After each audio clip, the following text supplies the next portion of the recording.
Hello friends, आप Mukesh Goyal. I hope कि आप बहुत अच्छे हैं। और फ्रेंड्स, आज हम बात करेंगे कम्युनिकेशन यानी कि संप्रेषण या संचार के बारे में बात करेंगे, है ना।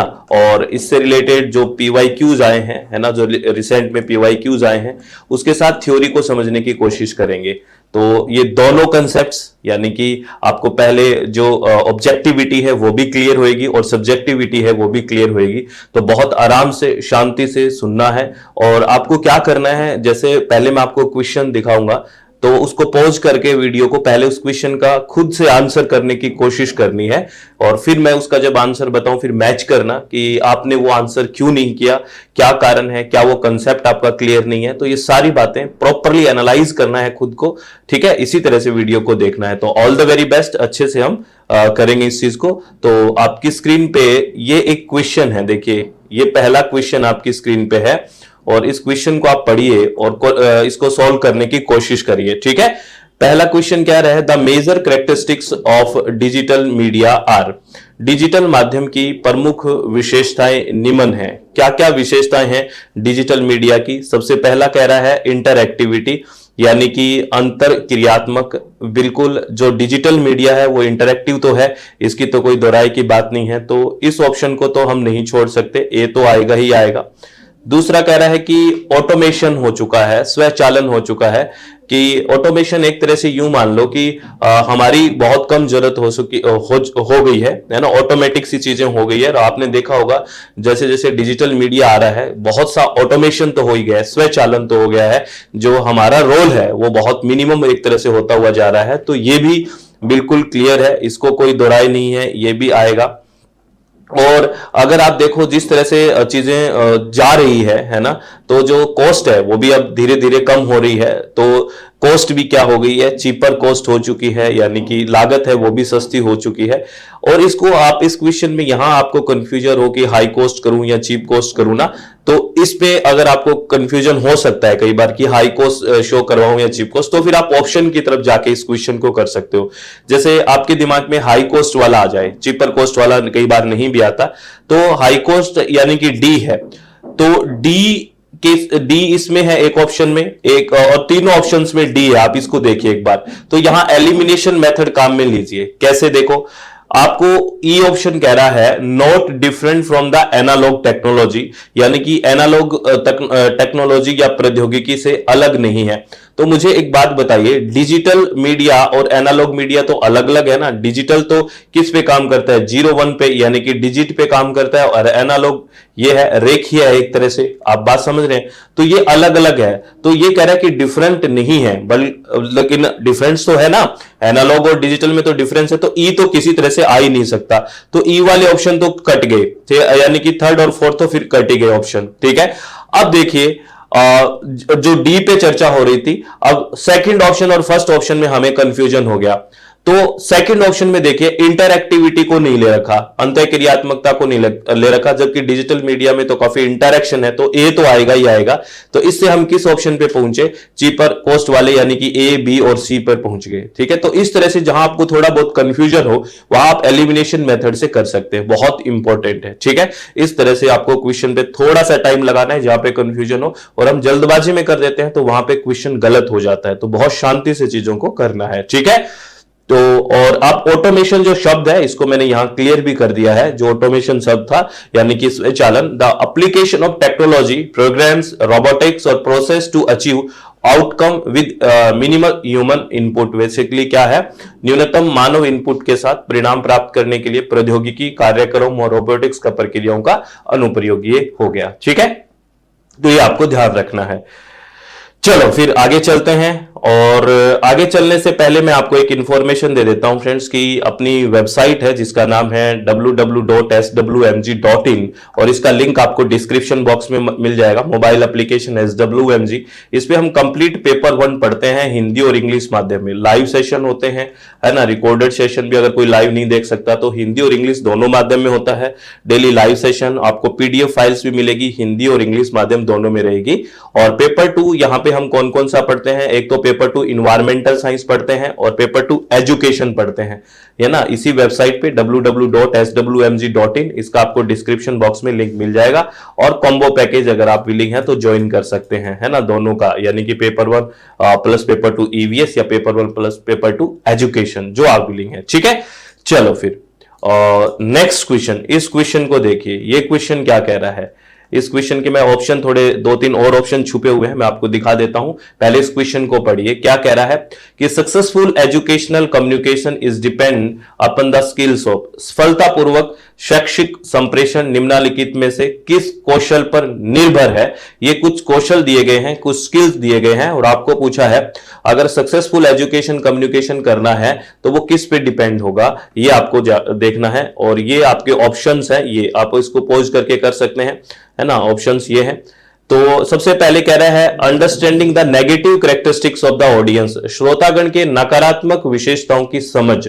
बेसिकली आप पहले ही नेगेटिविटी चीजों को देखोगे तो कभी सक्सेसफुल एजुकेशन कम्युनिकेशन नहीं हो सकता, तो इस बात को तो आप काट दीजिए, बिल्कुल काट दीजिए। Verbal communication and body language, यानी कि वाचिक संप्रेषण और शरीर भाषा, यानी कि बॉडी लैंग्वेज जो है वो बहुत मायने रखती है। आपके हाथों का मूवमेंट कैसा है, आपका वर्बल कम्युनिकेशन कैसा है, तो ये तो आपकी एजुकेशन कम्युनिकेशन को बहुत इफेक्टिव बनाएगा, यानी कि सक्सेसफुल बनाएगा। तो बी तो पक्का आएगा ही आएगा। तीसरा कह रहा है कि estimating time for audience impact, श्रोतागण पर प्रभाव के लिए समय का आकलन करना। बेसिकली ये थोड़ा सा अच्छा नहीं है, कारण क्या है, क्योंकि कोई स्लो लर्नर होता है एजुकेशन में, कोई जल्दी सीख जाता है, तो आप प्रॉपरली ऐसे टाइम को इतना फोकस रख के काम करोगे तो ये इतना फिजिबल नहीं है, तो इसको आप काट सकते हैं। ठीक है ना, बिल्कुल काट सकते हैं। और D analysing the audience needs, श्रोतागण की आवश्यकताओं का विश्लेषण। बिल्कुल, अगर आप ऑडियंस की आवश्यकताएं क्या है उसको प्रॉपरली एनालाइज कर पाते हैं तो ऑडियंस इंटरेस्ट लेगी, क्योंकि आपकी जरूरत के अकॉर्डिंग आपको चीजें मिल रही है, तो वो कम्युनिकेशन भी बिल्कुल सफल होगा। तो इसमें ये हो गया, तो बी और D is the right answer. क्या हो गया, B and D is the right answer. एक बार इस क्वेश्चन को फिर से देख लीजिए, कह रहा है कि सक्सेसफुल एजुकेशन कम्युनिकेशन है वो कौन सी स्किल्स पे डिपेंड होगा। इसमें दो हमें बेस्ट ऑप्शन चूज करने हैं, तो हमें सबसे बेस्ट मिला इसमें, एक तो verbal communication and body language और एक एनालाइजिंग द ऑडियंस नीड्स, तो बी और D is the right answer. तो ऐसे क्वेश्चन से आप 4-5 कंसेप्ट्स को एक साथ तैयार कर सकते हैं, इस बात को आपको ध्यान रखना है। अब है ये नेक्स्ट क्वेश्चन, इस नेक्स्ट क्वेश्चन को देखिए ये क्या कह रहा है। ठीक है, ये नेक्स्ट क्वेश्चन कह रहा है the important feature of the transactional model of communication are. आप कम्युनिकेशन में तरह तरह के मॉडल की बात करते हैं, तो वो यहीं से क्वेश्चन है, कह रहा है संचार के स्व व्यवहारात्मक निर्देश, यानी कि ट्रांजैक्शनल मॉडल की महत्वपूर्ण लाक्षणिकताएं या विशेषताएं बेसिकली क्या है, इंपॉर्टेंट फीचर्स क्या है किसके, ट्रांजैक्शनल मॉडल के, है ना। तो आपने पढ़ा होगा, एक तरह से सर्कुलर मॉडल होता है जिसमें फीडबैक चलते रहते हैं, आपने देखा होगा रियल टाइम होता है ना, उसके बारे में हम थ्योरी बात करेंगे। तो इसका क्वेश्चन का आंसर करिए। फीडबैक इज रिपीटेटिव, प्रतिपुष्टि दोहराव भरी होती है ना, इसमें थोड़ा सा इसको छोड़ के आगे बढ़ते हैं। It is mostly used for interpersonal communication, यह अधिकांशतः अंतर व्यक्तिक संचार के लिए उपयोगी होता है। एक बिल्कुल ठीक है, क्योंकि अगर फीडबैक चलता रहेगा, सर्कुलर होगा, तो इंटरपर्सनल कम्युनिकेशन ही होगा ना, किसी से कम्युनिकेशन ही कर रहे हो आप, तो इंटरपर्सनल कम्युनिकेशन हो गया।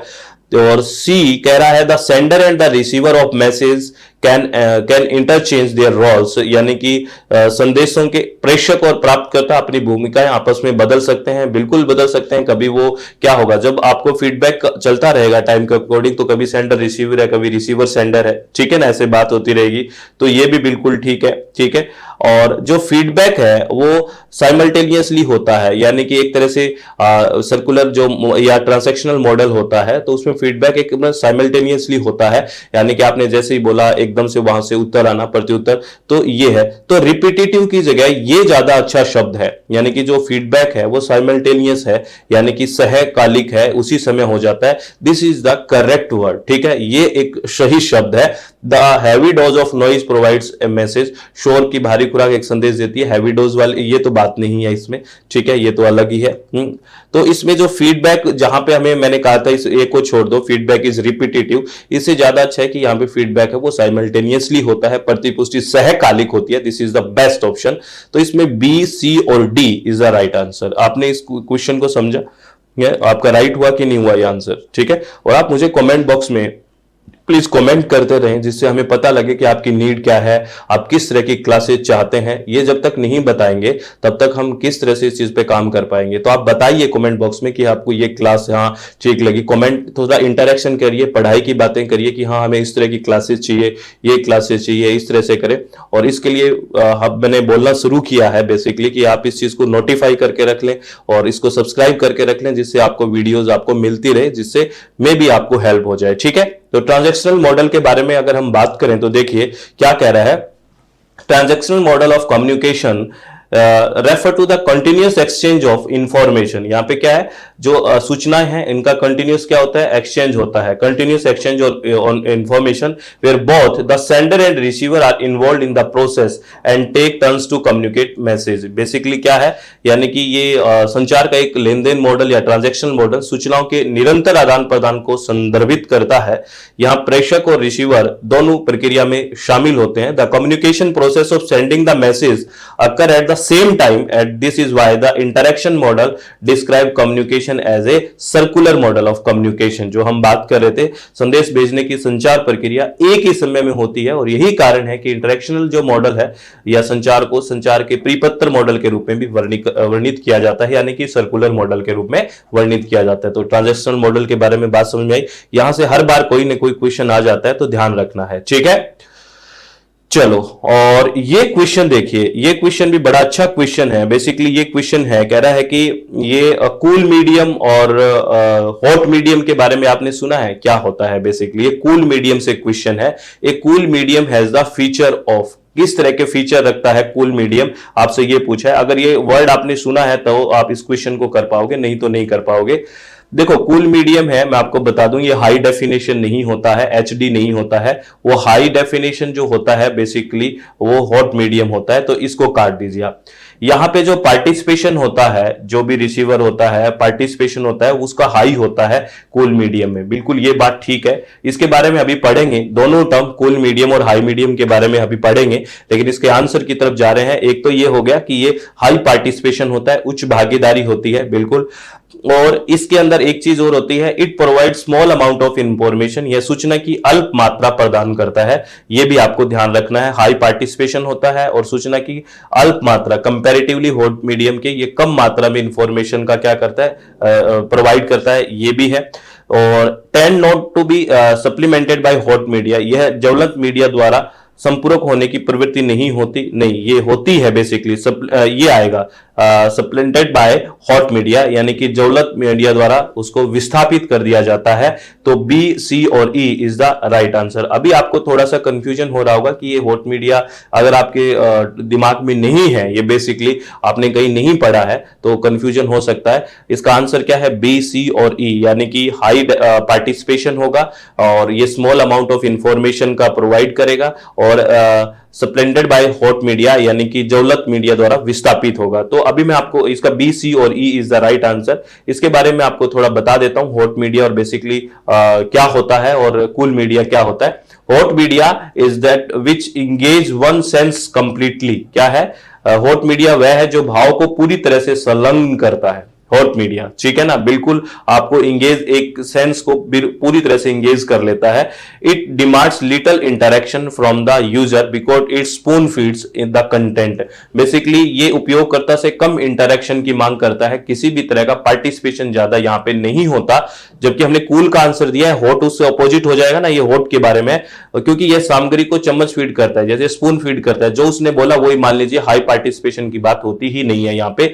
Example of hot media include radio and film because they engage one sense of the user to extent that although the user's attention is focused on the content, their participation is minimal। जैसे आप basically radio सुनते हैं या film देखते हैं, तो आपका participation क्या होता है, बेसिकली आप उसमें क्या कर, आप बस उसमें घुल जाते हैं, आप उसमें इंगेज हो जाते हैं कंप्लीटली, है ना। तो यानी कि आपको जो बोला जा रहा है वही आप चीजों को कर रहे हैं, ठीक है। तो ये क्या है, हॉट मीडिया है, यानी कि जहां पे इंटरेक्शन बहुत कम होता है बेसिकली। और अगर कूल मीडिया की बात करेंगे, जनरली यूज लो डेफिनेशन, यानी कि हाई डेफिनेशन नहीं होता, ये लो डेफिनेशन मीडिया है, इसलिए हमने एचडी को काटा है ना।